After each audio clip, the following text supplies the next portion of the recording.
నువ్వు నాకు ఇలా చెప్పడం కాదు తల్లి, నాకు నువ్వు పోరాడాలి, నువ్వు ధైర్యంగా వెళ్ళాలి. నువ్వు ధైర్యంగా పోరాడపోతే నువ్వు ఎన్ని చేసినా సరిపోదు. ఇక్కడ చాలా మంది యువకులు చొక్కా పెట్టుకొని చొక్కా తీసుకు చూపిస్తూ ఉంటారు. చొక్కా నాకు కాదు, ఓటేసి చంద్రశేఖర్ రెడ్డికి చూపించింది. ఇట్లా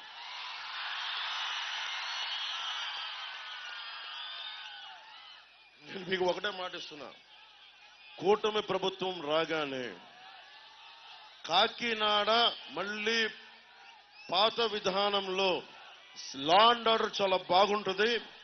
మాఫియా రాజ్యాన్ని అరికాలతో ఉక్కు పాదంతో తొక్కేస్తాం మాట మీకు ఇస్తున్నాను. విద్య, వైద్యం, ఉపాధి, సాగునీరు, తాగునీరు, లా అండ్ ఆర్డర్ ఇవన్నీ సవ్యంగా ఉన్నాయనుకోండి, మీ భవిష్యత్తుకి ఎవరేం అక్కడ మీరే చేసుకుంటారు. అలాగే జనసేన, టీడీపీ, బీజేపీ ప్రభుత్వం అభివృద్ధితో పాటు సంక్షేమం ఉండాలని కోరుకుంటా ఉన్నాం. ఆ దిశగానే వేస్తున్నాం. మేనిఫెస్టో చదవండి, మేనిఫెస్టో గురించి వినండి. మెగా డిఎస్సి కానీ, 20 లక్షల ఉపాధి ఉద్యోగాలు కానీ, 25 లక్షల హెల్త్ ఇన్సూరెన్స్ కానీ, 3 సిలిండర్లు కానీ కుటుంబానికి, మన ఆడపడుచులకి, అలాగే ఉచిత బస్సు ప్రయాణం కానీ ఇవన్నీ ఉన్నాయి. దివ్యాంగులకి 6,000 కానీ, పూర్తిగా చచ్చుబడిపోయిన వారికి 15,000 ఇవన్నీ ఉన్నాయి. వీటన్నిటికీ మించి మనకు కావాల్సింది భద్రత, స్వేచ్ఛ. ప్రజాస్వామ్యం మనకిచ్చింది భద్రత, స్వేచ్ఛ.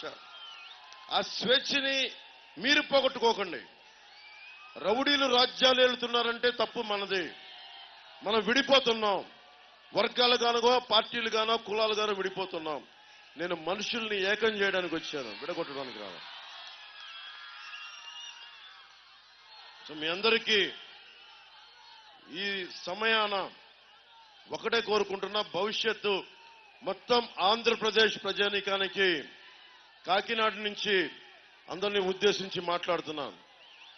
మీరన్నీ గత 5 సంవత్సరాల్లో ఎవరెవరు ఏం చేశారు, వైసీపీ ప్రభుత్వం ఏం చేసింది, పవన్ కళ్యాణ్ ఎలా నిలబడ్డాడు, టీడీపీకి ఎలా బలం ఇచ్చాడు, ఎలా తగ్గి ముందుకు తీసుకెళ్లాడు, భారతీయ జనతా పార్టీ ప్రధానమంత్రి గారి నేతృత్వంలో మేము ఆంధ్రాలో పొత్తు పెట్టుకోమంటే ఆయన్ని నేను ఒప్పించానంటే ఎంత బలంగా మాట్లాడుంటానో మీరు అర్థం చేసుకోండి.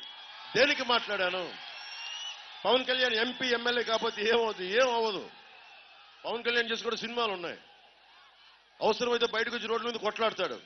కానీ కావాల్సింది ఇంతమంది సమూహానికి, 5 కోట్ల మంది ప్రజలకి బలం ఇవ్వాలి అంటే జనసేన రోడ్డు మీదకి వస్తే గూండాలు కూడా బెదిరి పారిపోతారు. అడవి దున్నలు ఎలా పారిపోతాయో సింహాన్ని చూసి, జనసేన బయటికి వస్తే మొత్తం వచ్చి అందరూ పారిపోతారు. రౌడీ గూండాలు అందరూ పారిపోతారు. అలాంటి గూండాలు ప్రభుత్వం ఇది వైసీపీ, అరాచక ప్రభుత్వం. నేను మీకు భరోసా ఇస్తున్నా, ఒక ఎన్నికలకు కాదు, ఒక తరం కోసం. అక్కడ రెడ్ టీషర్ట్ వేసుకుని చిన్న బ్లూ ప్యాంట్ వేసుకుని చూస్తున్న ఆ బిడ్డ భవిష్యత్తు కోసం, మీ భవిష్యత్తు కోసం, మీ అందరి కోసం వచ్చాము. ఇది నా కోసం కాదు, మీకోసం నిలబడతాం, మీకోసం కొట్లాడతాం. రేపు ఫుల్ డే, పూర్తి రోజు 24 గంటలు మీరు ఆలోచించుకోండి. ఈ రోజు నుంచి రేపు సాయంత్రం పడుకోబోయే వరకు ప్రతి వర్గం, మత్స్యకారులు కానీ, మత్స్యకారులను ఏమన్నాడు, మీ జాతి ₹1 ఇస్తే 10 కోట్లంతా ప్రచారం చేసుకుంటారని చెప్పి మత్స్యకార జాతిని తిట్టిన దురహంకారి చంద్రశేఖర్ రెడ్డి గారు. నన్ను ఎలా తిట్టాడో మీకు చెప్పక్కర్లా, చంద్రబాబు గారిని ఎలా తిట్టాడో చెప్పక్కర్లా. చంద్రశేఖర్ రెడ్డి గుర్తుపెట్టుకో, నీ సంగతి నేనే చూస్తాను, ప్రత్యేకంగా చెప్తాను. చంద్రశేఖర్ రెడ్డి సంగతి నేనే చూస్తాను. ఎవరు పట్టించుకున్నా లేదో తెలియదు కానీ నువ్వు నన్ను అన్నందుకు కాదు చంద్రశేఖర్ రెడ్డి, గుర్తుపెట్టుకో. నువ్వు ప్రజల్ని ఇబ్బంది పెట్టేశావు, ప్రకృతి వనరులను దోచేశావు, పేకాట క్లబ్బులు నడిపావు, మాఫియా అయిపోయింది, గ్రావెల్ని దోచేశావు, పచ్చని మడ అడవులు నరికేశావు. గుర్తుపెట్టుకో చంద్రశేఖర్ రెడ్డి, నిన్ను రోడ్డు మీద తీసుకెళ్తావు, రోడ్డు మీదకి లాక్కొస్తాం, గుర్తుపెట్టుకో.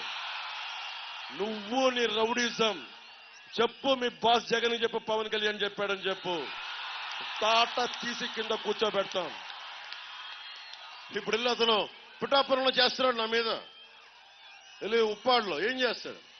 5 సంవత్సరాలు చేయని అభివృద్ధి ఏం చేస్తావా నువ్వు? 5 సంవత్సరాలు చేయని అభివృద్ధి ఏం చేస్తావు కొత్తగా? 5 సంవత్సరాల విలువైన కాలాన్ని ఇస్తే ఏం చేయలేం? ఫీజు రీయింబర్స్మెంట్ చేశారమ్మా మీకు?